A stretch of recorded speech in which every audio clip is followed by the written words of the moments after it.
Movie begins with some out-of-nowhere flashback explosions that are supposed to mean something, I guess, but really only serve the boner of Michael Bay. Guy putting flowers on a grave in the rain cliché.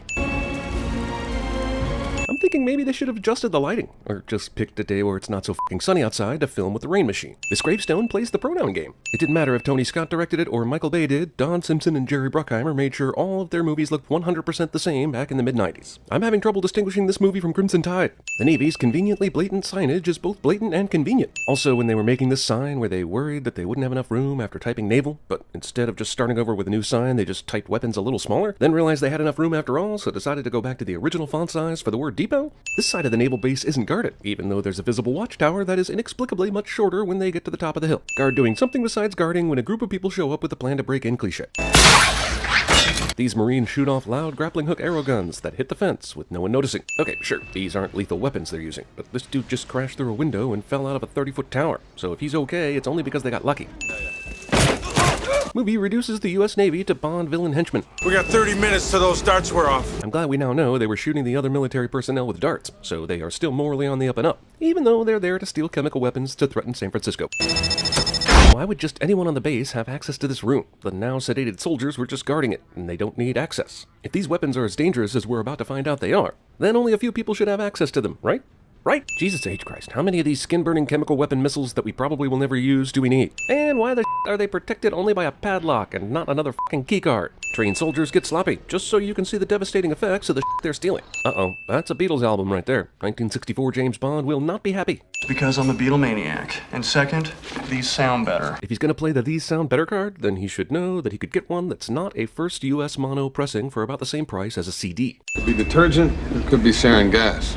God damn, do they have to do this every time detergent comes through the airport? Sarin is a GPS. That is correct. It's excellent that Marvin is being trained, so he has to tell the trainee things that are valuable for us, the viewers, to know. Hold there, Stanley. Isn't don't play with the potentially deadly objects inside a crate even though they seem unassuming one of the first things you learn at chemical weapons specialist school? I wonder how much extra time it took them to rig the baby doll's eyes to open when the weapon is triggered, because that was definitely not time wasted. Also, whoever designed this went to the Batman Villain Institute of Weapons Design. The bad news is that the gas is corrosive and it's eating our suits. I have some more bad news. The FBI didn't spend the extra money to get the suits that can withstand corrosive materials, even though this is a chemical weapons lab. There's enough C4 explosive and poison gas to blow the whole chamber and kill everybody in the building. I highly doubt that baby doll has enough C4 and poison to take down that entire building. I don't know, mostly because I don't want to Google how much C4 would it take to take down a building. Clear! Thank God. I'm glad this totally unnecessary action scene filled with all the cliches happened. Look how big this is! You want me to stick this into my heart? Are you f***ing nuts? You guys are starting to make me feel like you don't need me at all. I need you to tell your teacher that you need to get back on the boat and go right now. And your teacher will do just that at the drop of a hat, no questions asked. And the boat, which is obviously on no schedule whatsoever, will just leave immediately. Also, I'd rather point our deadly skin-eating chemical weapons at you instead of holding you hostage, because I'm either incredibly evil or incredibly stupid. The rebel soldiers are able to fly these two stolen Black Hawk helicopters literally right past the U.S. Army post at Yerba Buena Island without raising any eyebrows. It's an anti-motion trembler device. It's custom made. Nobody knows about it. And nobody expects it. Dr. Cox made this homemade motion sensor, and takes the time now to explain it, because he knows it's going to be important to the plot later. And then if they disturb Mr. Backup here... Here's hoping that this is where they decide to come in. Wasting bullets. Captain Fry, Captain Darrow, this is my first operational situation with you and your men, and I have to say thus far your conduct reflects your reputations. These guys just showed up in helicopters 2 minutes ago. What the f*** have they done that's so special? But you can never again set foot on your native soil. Hummel explains all the potential drawbacks to their treasonous plan, which they surely already know, during the middle of said treasonous plan. I want to know who I'm talking to. This is Brigadier General Francis X. Hummel, United States Marine Corps, from Alcatraz. Out.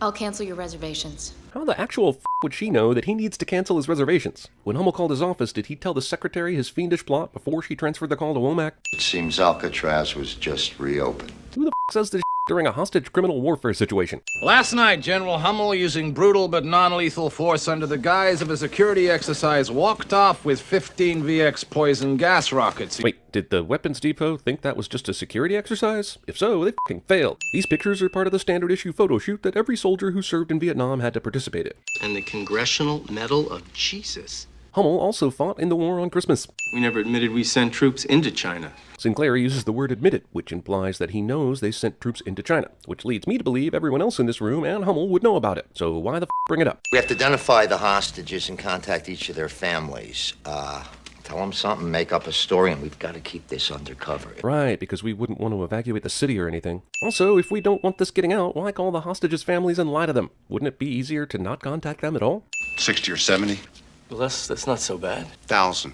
That dude actually thought a VX gas missile would only cause 60 or 70 people to die. I mean, I know he's supposed to be the dumbass in this movie, but come on. Problem with VX poison gas is that it's designed specifically to withstand napalm. I'm just going to go ahead and say everything they say about VX gas in this movie is wrong. I'm not even going to check the facts. I'm pretty sure all of it is wrong. Nicolas Cage having sex, plus 5 sins.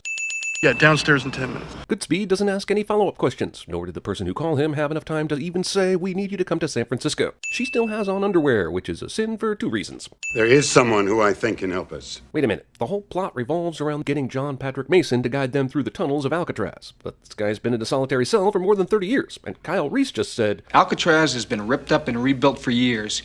Under there is a maze of So how is Mason supposed to navigate it, even if he did know all the tunnels so many years ago? What do you know about VX gas? Discovered by mistake in 1952. If it was discovered by mistake in 1952, then why did What's-His-Face tell us it was designed? Was it accidentally designed?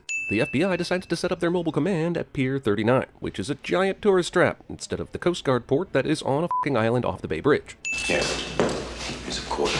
FBI guy surely violates all sorts of protocols by throwing any object at this extremely dangerous and intelligent prisoner. Why don't you go ahead and have his handcuffs taken off, please? No one pokes their head in and says, I'm sorry, we can't allow that. That shitty lightweight aluminum chair is able to scrape a quarter into a point. And he clearly didn't even need to do that with the quarter at all, given that the window shattered only where his elbow hit it, and then just shattered the entire fucking window. Don't come to San Francisco. Like hell I'm not coming. Did she forget her fiancé is a chemical weapons specialist for the FBI, and is there on work-related business? If he's telling her not to come, she should probably assume it's because something terrible is happening. Ah yes, the nearby shower phone. Classic. You've got to be kidding me, no scissors. I mean, did they tell Picasso no brush? This entire character. These asshole FBI guys didn't order room service, but they don't question all the expensive shit coming up to their room at all. Try some of this lobster. Mason ordered snacks, so room service sent up all the lobster they could find. Will you shake on it? Even though Womack has a history with Mason, he still agrees to shake his hand when he obviously looks like he's planning something. There's virtually no way this action ends without John Spencer falling to his death, and probably taking Sean Connery with him. Any other outcome is sinful as Mason runs somewhere after doing this, but how is it anywhere other than where these FBI agents are coming from? Did they just let him run by them? And all I care about is, are you happy with your haircut? This character is the gay equivalent of blackface. What's it, you f***head? You're gonna pull my arm out! How is it not already pulled out? Mason pushes these guys out of the way on the up escalator when there's a perfectly stationary set of stairs to his right. Goodspeed does the same thing. Could Mason not go around this product placement? And why was that asshole driving so slow anyway? Guess that little mail car was delivering several landmines. If not, then this is just a bullshit explosion. I hope you're insured! Well, why not? Because the car would most likely fail and you'd probably die? And property damage? And you're a chemist? I can think of several fucking reasons. Old lady crossing the street, you know, a fuck you movie. Broken windshield? Not broken windshield. Some serious bullshit. You just f***ed up your Ferrari. It's not mine. Neither is this. Goodspeed is supposed to be the good guy, right? Jade? No, Stacy. Jade's friend. Maybe he wasn't talking to you, Stacy. I got him. Why is the lab rat guy a better field agent than all the actual field agents? The FBI clearly knows about Jade, since she's listed in the computer system as Mason's next of kin. Someone else should have known to monitor Jade's whereabouts, because that seems like one of the only places Mason would try to go. But I don't think that we should romanticize what happened between you and her, meeting in a bar after a Led Zeppelin concert. Does she think that because he's old, he can't remember what happened between him and her mother, so she has to lay it out for him? Or is this just lazier backstory writing that this movie seems to excel at? FBI, ma'am. Father's working with us. He's helping us resolve a dangerous situation. Good cover, Stanley. Let's hope Jade doesn't look around at all the police officers with their weapons drawn pointed at their general direction. My blueprint was in my head. I was underground for 3 days, in the dark. You mean nobody went looking for you down in these tunnels when you escaped? And that's when the blueprints were accurate. Nobody looked for you for 3 days? You're between the rock and a hard case. Have you ever been in a combat situation? An incursion underwater to retake an impregnable fortress held by an elite team of U.S. Marines in possession of 81 hostages and 15 guided rockets armed with VX poison gas. This guy doesn't define a combat situation as much as he outlines the plot of the movie. So Goodspeed is vomiting now that they're going to bring him along on this combat mission, but so far this is against the unlikely badass character they've created, calmly snipping a bomb wire while poison melts his suit, crashing through a window in a Ferrari. I mean, he's either a wimp or he's not. Make up your mind.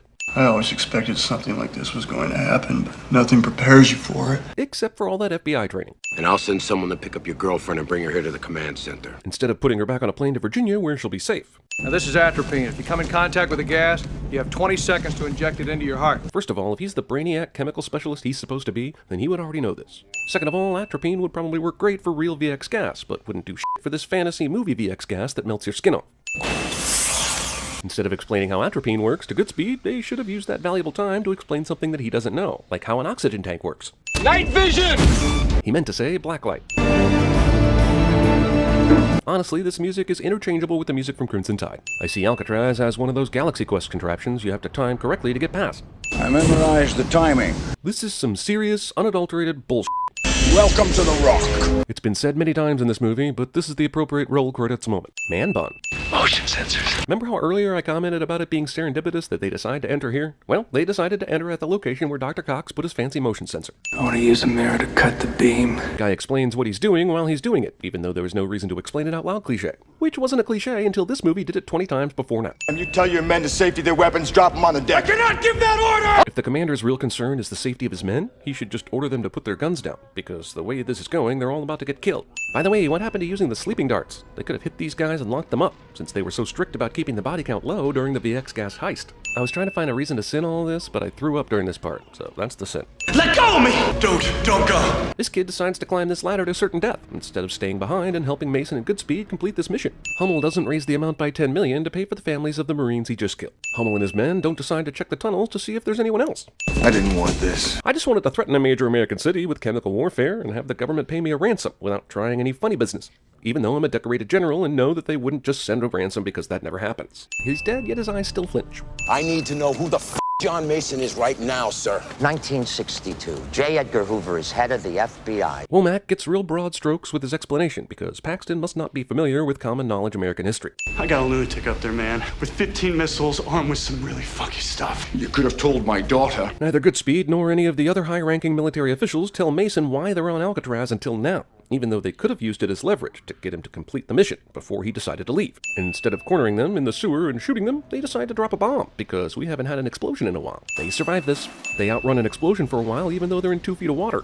I got a little something for you. In the amount of time it takes Mason to shoot the HVAC unit over this guy's head, he could either throw the grenade or roll out of the way. What's keeping them from taking that whole thing with them? Manufactured plot tension, you say? I accept your answer, but it's still a sin.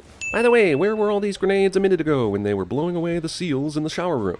Might these have kind of been handy? I still vote the knockout darts, but if you're gonna kill people. Also, trained soldier throws the grenade with way too much time left so that it can be thrown back. How the f did Mason have enough time to get all the way up there? Is there a wormhole in Alcatraz that only he knows about? Navy SEALs, listen up. Alcatraz still has a working PA system that can be accessed from the outside for some reason. Goodspeed is not the least bit suspicious of this missile being inexplicably unguarded. Hi, sweetie. Instead of just sniping him from afar, they decide to drop in and make their presence known, giving Goodspeed time to defend himself. Wow, 7 hours blew by fast. Just 6 minutes ago, we were 8 hours away from the deadline. And just now, Mason is trying to escape from his cell? Goodspeed's cell has no furniture, yet Mason's has a bed with a mattress, allowing him to make a contraption that will help him escape. Who could have predicted that Mason would Han Solo back into the picture? Oh, that's right, everyone. Alright, back to Stanley's girlfriend, who continues to be worthless in this story, and I forgot about. 300 knots. It's headed right at Oakland. Football game. Hell no, it's not going towards a football game. What time was it when Goodspeed and Mason got thrown into their cells? It was nighttime, maybe early morning. 7 hours went by, which means it should still be morning. And there's definitely no game being played this early. Also, they said it was going to Oakland, right? So why is it headed toward Candlestick Park, which is still San Francisco? It missed. How the f do you know that? From Alcatraz, you can hear when a missile fails in Oakland? You know how this works. Yeah, that's a knife. I think he has a general idea of how that works. The United States Candyman flies at half-mast whenever Michael Bay makes a movie. Goodspeed decides to run around with his extremely volatile nerve gas when he's been on everyone's case this entire film about being very, very careful when handling it. Also, why even bother doing this at all? The last missile is already gone. Just call the Pentagon and tell them to call off the airstrike and send a few guys with guns to kill Fry. Movie is going to make a valiant attempt to tell me Stanley catches up to this VX gas ball, but I still don't believe it. Goodspeed's marble of VX gas survives this. Stanley, chemistry nerd with no real FBI field skills, holds his own with a trained soldier psychopath. Either he just stuck himself in the heart through a bulletproof vest, or he wasn't wearing a bulletproof vest. Both of those things are terrible options. It's great he had those wires on, so they could pull him out of the way, narrowly avoiding the blast. Explosions of this size normally just send you safely in the water, so I don't know why Goodspeed was worried. Mason put America's biggest secrets inside a pew of a church, leaving any number of accidental discoveries or destructions to occur. Is this what I think it is? Is it a treasure map to find the Declaration of Independence? Honey, you wanna know who really killed JFK? Lee Harvey Oswald, right? Or do I want to open that can of worms?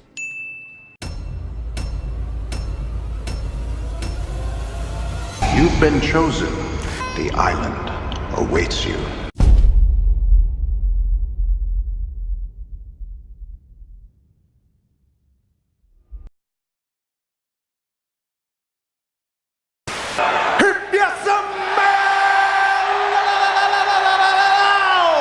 What the Rock is cooking! Hit that director in the face. Really f***ing hard.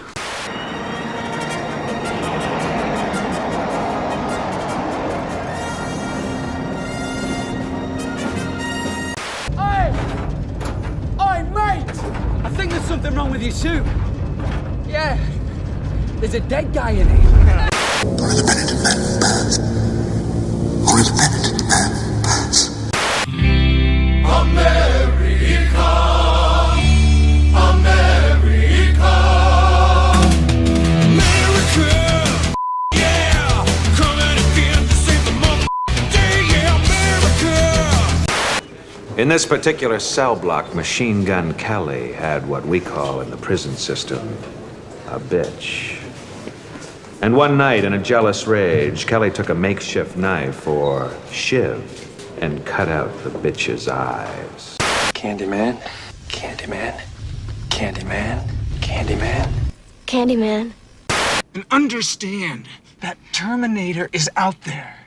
It can't be bargained with. It can't be reasoned with. It doesn't feel pity or remorse or fear. And it absolutely will not stop. No, I just I want to find some rockets. You tell me, or you're going to the hospital or the fucking morgue.